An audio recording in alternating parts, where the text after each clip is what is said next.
and it's not lutefisk. It's that people aren't having enough of them anymore. We hear this all the time from older listeners who say they're too busy or tired to throw dinner parties, or from millennial listeners who confess that the closest they've ever come to throwing a dinner party is sharing Altoids with their roommates while making student loan payments over pirated Wi-Fi. A few years back, no less a journal than the New York Times documented the death of the dinner party, noting, quote, "Informal gatherings occurring outside the home have largely replaced the dinner parties popular not long ago," unquote. You know what informal gatherings occurring outside the home is a euphemism for, don't you? Fucking brunch, that's what. Okay, you are wondering impatiently, having now spent 5 minutes of your day on this weird book. So what exactly makes brunch anathema to a happy life in society? And why specifically should I care that it has displaced the dinner party from its once exalted spot at the center of our civilization? You wonder this because you have not yet meditated upon our dinner party manifesto. In it, we lay out the foundational principles that, when recognized and acted upon by all humankind, will create a joyful social existence, a fully functioning society, and just like nicer times, man. A perfect dinner party is the purest expression and embodiment of these principles. Brunch is their fiendishly sinister antithesis, plus a small cup of fruit salad, with maybe one raspberry in it. Know these principles, internalize them. Then we'll show you how to build upon them and take action by planning your own dinner party. What's that, you say? You feel weightless? That's because you just launched yourself over the barricades into a revolution. The Dinner Party Manifesto, 8 Principles to Live By. Number 1, don't waste the time you have to waste. Leisure time must not be squandered. All week we toil at work, or network frantically in order to find some work. Finally comes some time off. At last, a little space for dreams to be realized. A few precious hours to explore the world, or each other, or the wonders inside our own minds.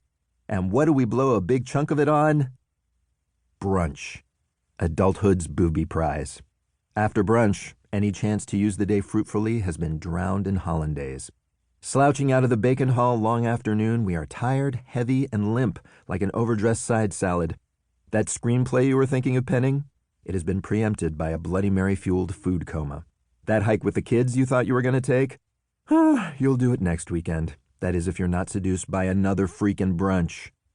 Note to people with little kids or babies, you are forgiven the occasional restaurant brunch, as your evenings are typically consumed with feeding and bedtime drama, leaving brunch as the ideal and perhaps only time to drink and commiserate with fellow parents about, say, little Raphael's penchant for peeing on iPads and or daughter Zoe's Fig Newman-induced rages. Understand that we are not saying free time must be productive, merely useful. Pointless silliness, for instance, is useful. Indeed, it's essential for mental health. But we are saying that after brunch, you won't be acting silly or doing much of anything else. Because at that point, your options will consist of A, lapsing into a drool sleep, or B, blearily watching TV while lightly moaning. Luckily, there's an alternative. Sitting on the opposite end of your day off. It comes after getting in the hike, painting your masterpiece, or having a giggly thumb war with your significant other. Unlike brunch, it can even come at the end of an office workday. The dinner party. And when you're done throwing it, it's nighttime. The time you're supposed to be tired and maybe a little drunk. The time you're supposed to fall asleep. Number 2, give and let give. Humans must give and receive stuff for no reason at all. The 2 greatest powers known to man are the power of pure generosity and the power of gratitude. There's also the power of napping, but we'll cover that in a forthcoming audiobook sleep aid entitled Boyfriends Talking About Their Favorite Records. Your body likes it when you're generous. In fact, when you give, your brain floods your system with the same endorphins that provide runners with their notorious high. Are you processing this? The same high as runners without shredding your knees or wearing those little shorts with the bathing suit lining.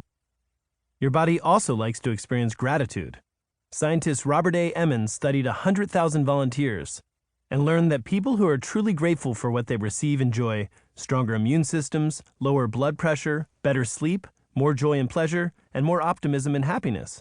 They also have a tendency to be more helpful, generous, compassionate, forgiving, and outgoing. You will gain none of these.